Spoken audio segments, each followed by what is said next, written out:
കേരളത്തെ സംബന്ധിച്ചിടത്തോളം അല്ലെങ്കിൽ ഇന്ത്യയിലെ മറ്റുള്ള സംസ്ഥാനങ്ങളെ സംബന്ധിച്ചിടത്തോളം തൊഴിലാളി വിരുദ്ധമായ ഒരു നിലപാട് മാത്രം സ്വീകരിച്ചു പോകുന്ന ഒരു നിലപാടിലേക്ക് കേന്ദ്രം മാറി എന്നുള്ളതാണ്. നമ്മളൊന്ന് ആലോചിച്ച് നോക്കിയാൽ സാധാരണക്കാരായ പട്ടിണിപ്പാവങ്ങളുടെ പിച്ചച്ചട്ടിയിലല്ലേ കേന്ദ്രം പോയി കൈയിട്ട് എന്നുള്ളതാണ്.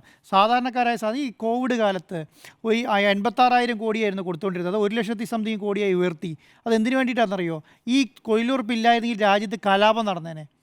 ഓരോ രാജ്യത്തും പണം ഇങ്ങനെ ചെറിയ പോക്കറ്റുകളിലേക്ക് എത്തിയത് കൊണ്ട് മാത്രമാണ് കോവിഡ് കാലത്ത് ഇന്ത്യ പിടിച്ചു നിന്നത്.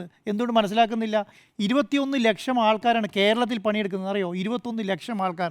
നിങ്ങളൊരു കാര്യം പറയാം, കേരളത്തിലുള്ള റോഡുകളുടെ സൈഡുകളും ഓടകളും പാലങ്ങളും പാലങ്ങളുടെ സൈഡുകളും കാടുകളും എല്ലാം വൃത്തിയാക്കുന്ന ആരാന്നറിയോ? ആ വൃത്തിയാക്കുന്നത് മുഴുവൻ ഈ തൊഴിലുറപ്പ് തൊഴിലാളികളാണ്. കേരളം ഇത്ര ഈ റോഡ് സൈഡും കാട് മൂടിക്കിടക്കുന്ന പ്രദേശമൊക്കെ ഇത്ര വൃത്തിയായി നിൽക്കുന്നത് എങ്ങനെയാണ്? ഈ തൊഴിലുറപ്പിൽ കൊണ്ടാണ്. ഇനി ഈ പൈസ മുഴുവൻ ആരുണ്ടാക്കണം എന്നറിയോ? കേരളം ഉണ്ടാക്കണം. ഈ കേരള സംസ്ഥാനങ്ങൾ ഉണ്ടാക്കണം. ഈ സംസ്ഥാനങ്ങൾക്ക് എവിടുന്ന് എത്ര പണം? സംസ്ഥാനത്ത് ഇങ്ങനെ പണം ഉണ്ടോന്നേ. നമ്മൾ ഈ പറയുന്നില്ല, ഈ ആശാസമരത്തെക്കുറിച്ച് പറയുന്നുണ്ടല്ലോ. ആശാസമരം എന്തിനു വേണ്ടിയിട്ടാണ്? കേരളം പൈസ കൊടുക്കാനാണ് കേരളത്തിൻ്റെ പദ്ധതിയായിട്ട് നടപ്പിലാക്കിയാൽ പോരെ? എന്തിനാ ഈ കേന്ദ്രത്തിൻ്റെ പദ്ധതിയായിട്ട് മുന്നോട്ട് കൊണ്ടുപോകുന്നത്?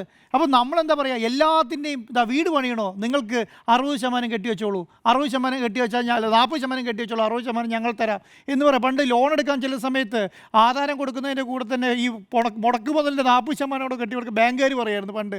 അതേ അവസ്ഥയിലേക്ക് മാറി. നിങ്ങളൊരു പ്രൊജക്റ്റ് സ്റ്റാർട്ട് ചെയ്യുകയാണെങ്കിൽ ആ പ്രൊജക്റ്റിന് 40% പൈസ മുടക്കാൻ നിങ്ങളുടെ കയ്യിലുണ്ടെങ്കിൽ ഞങ്ങൾ 60% ലോൺ തരാം എന്ന് ബാങ്ക് പറയും. എന്തിനു വേണ്ടിയിട്ടാണെന്നറിയോ? ഈ ബാക്കിയുള്ള 40 കൂടെ കൂട്ടി അവർക്ക് എടുക്കാൻ വേണ്ടിയിട്ടാണ്.